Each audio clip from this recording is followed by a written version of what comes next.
Boom, baby, boom, baby. Smoking with Brad's a good thing. I know that's not family friendly. Kids don't smoke, but I'm gonna smoke a little cigarette here. Let me tell you something that I feel like you need to hear, Auburn family. Not that you want to hear, but I feel like you need to hear. We need more time with Hugh Freeze. Everybody's out for blood. I understand. It's our chorus. It's our chorus that we sing. Fire Hugh Freeze. Whenever we don't win, it's fire whoever's not winning. I understand that, and that's how people voice their frustrations, and that it's not up to the standard of Auburn football. And if you lower the standard, that becomes the norm. All these things, I get it. I get it. But this talent that we have on this team from this coaching staff is greater than what we had in 2017. Honestly, we had a better system that worked better for that team, and that's why we won more games that year. And the SEC wasn't as good that year. But also we had more of an established culture, which is what I am just begging you to listen to me about.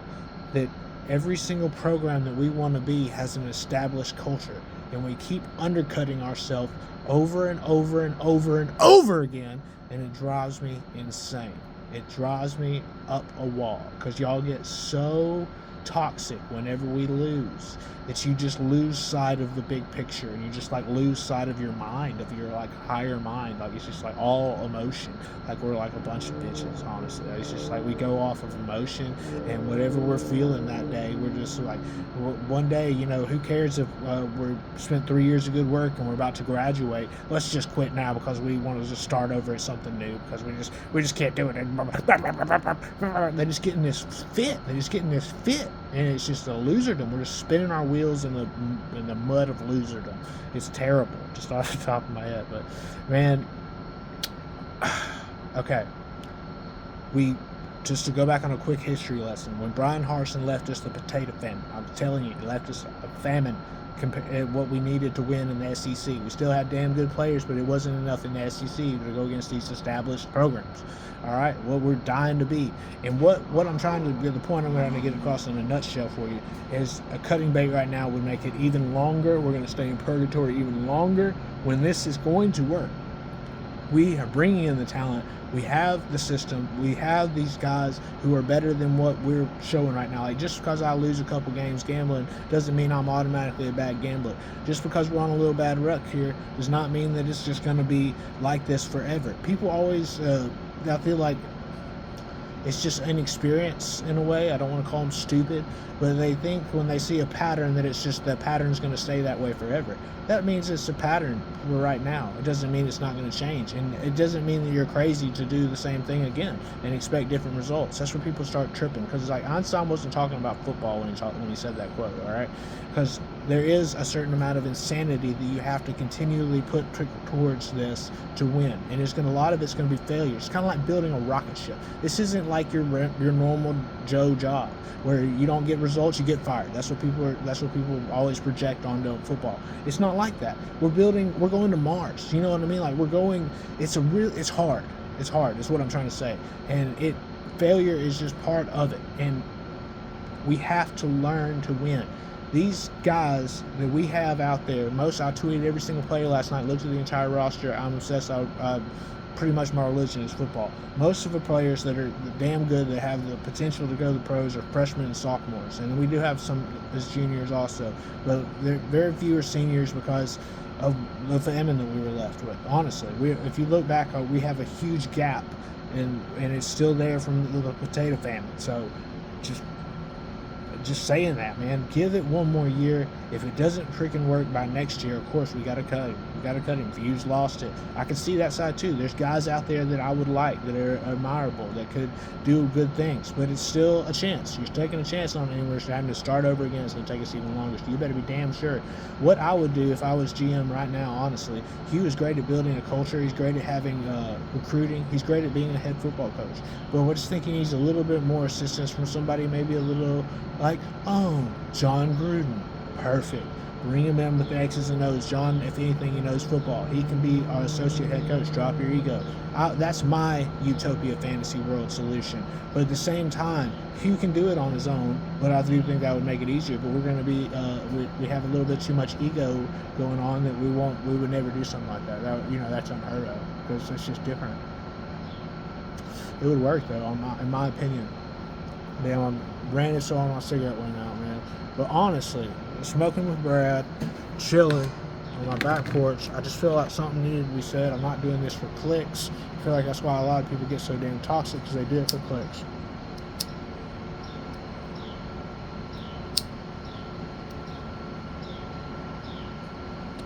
This ain't for clicks. I just piss some people off with a cigarette. I piss some people off telling them they're stupid. I piss some people off telling them the truth. And that's always been the case, because I'm not here to pander to what you want to hear. I'm not just here, I can tell what the Auburn people want to hear. They want to hear fire this, fire that, fire this, start over. And that's that same toxic cycle that we're going to continuously damn ourselves. And just because other people are continuously damning themselves doesn't mean that we should do the same damn thing. It's just, they're going to be stuck in the same cycle too. Unless they hit a one-off every once in a while. And like, what you gamble on is not one-offs. You gamble on probabilities, all right? And if I was a gambling man, which I am, I would gamble that Hugh Freeze is going to get this thing going. I'm telling you, the players are there. We have enough talent that's going to be pro-level talent that's going to grow up, and we're going to learn how to win. And the reason we're not giving up on Jackson Arnold is because when he puts it together similar to Bo Nix, everybody's going to look stupid who gave up on him. I'm telling you, the kid has all the sauce. He just got to put it together mentally, and it will happen. Everything that I see wrong with Jackson Arnold can be fixed. And that's why people believe in him. He has all the tools. He's a dog. He's a better football player than any of us. Talking shit about him. I guarantee you that. And he's going to learn. He's going to have the last laugh. I truly believe that. Man. I truly believe that. And I believe that about a lot of people. I believe Hugh Freeze really does know ball. I can just tell by listening to him. He really does know ball. He's been around the block a lot. And that's why we need to keep him. He's continuing to learn. That's what part of his, man. Like, if anybody's ever been in a career for 10 years, you think you got it all. You think you turned the corner at 3 years, for example, and then you turn a year, and then you turn it at 6, and then you turn it at 9, and you're like, wow, like, there's still so much more to learn. He's still turning corners too. He's going to have to progress a little bit more. The SEC's gotten so much better. The littlest things can lose us football games, and that's where it's biting us right now. Our team has to learn how to win, but also you could go off on coaches. It's like the NFL, man. You got to learn how to strangle people because they're just too good to give them the ball back. When we had the power, we shouldn't have given them the power back in that last game. That's on coaching. Like when we had the ball inside the 5 or up 4, we had the power. We have all the momentum. In Vegas, it's like minus 348 for us to win at that point because we had the power. Like we had the cards in our hands, and we gave it back to them with the field goal. And that's kind of like, oh, what a relief. Like we had them by the neck, and we were just like, all right, reset.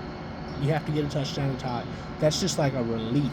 That's a huge relief. We cannot live in that relief. We should have took it all the way in, 4 downs if we need to.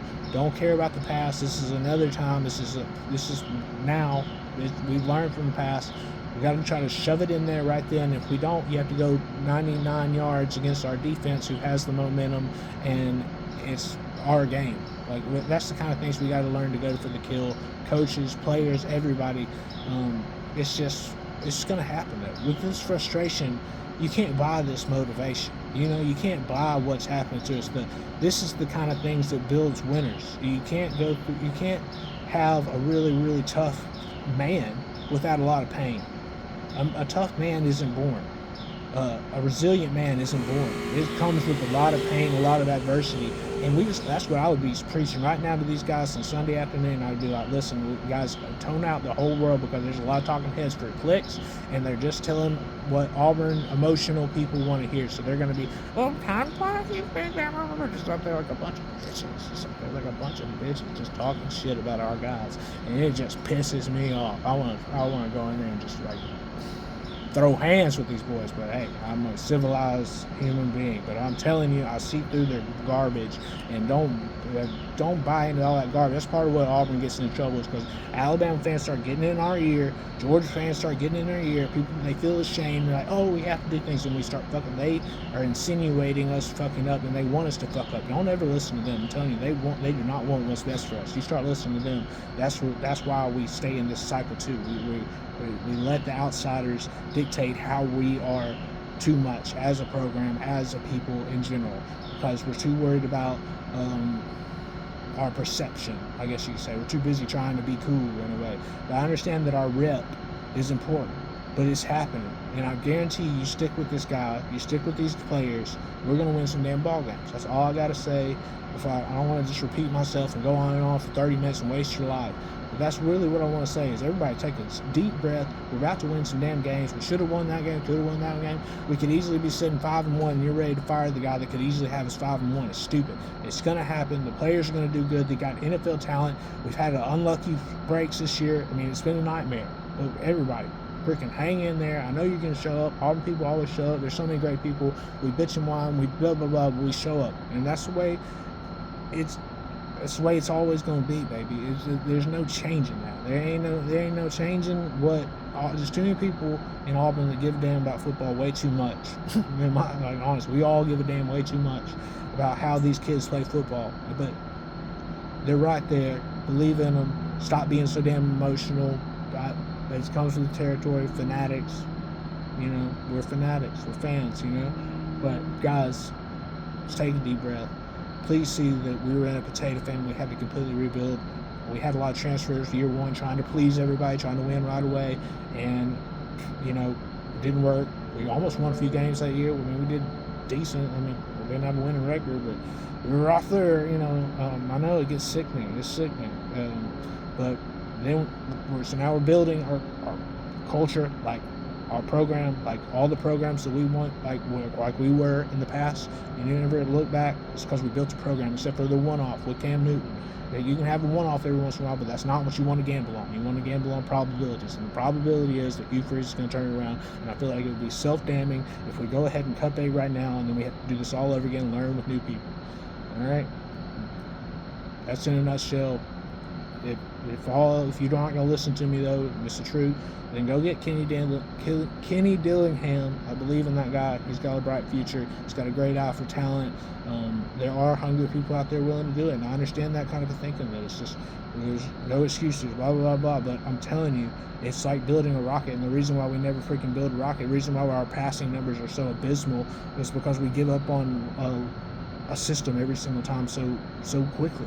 Like Auburn, we need to discover the forward pass, and like we like to think of ourselves so freaking highly, but it doesn't mean we're not going to run the ball. But like we need to discover the forward pass. I mean, honestly, if I was like coming in, like, never seen Auburn before, I'd be like, look at our record books. I mean, it's like we still don't know what the forward pass is. I mean, honestly, our records are terrible. I mean, they could be broken by like anybody with a competent passing system. They would just set all the records. That's what I thought was going to happen. I still think it's going to happen with Hugh Freeze. We're going to set some passing records. Auburn history, passing records. We're going to run the ball too. Hugh is the guy. Hugh fits Auburn. He's going to learn. I'm telling you, I can go on and on and on, talking till the sun goes down. All right, so where are you going?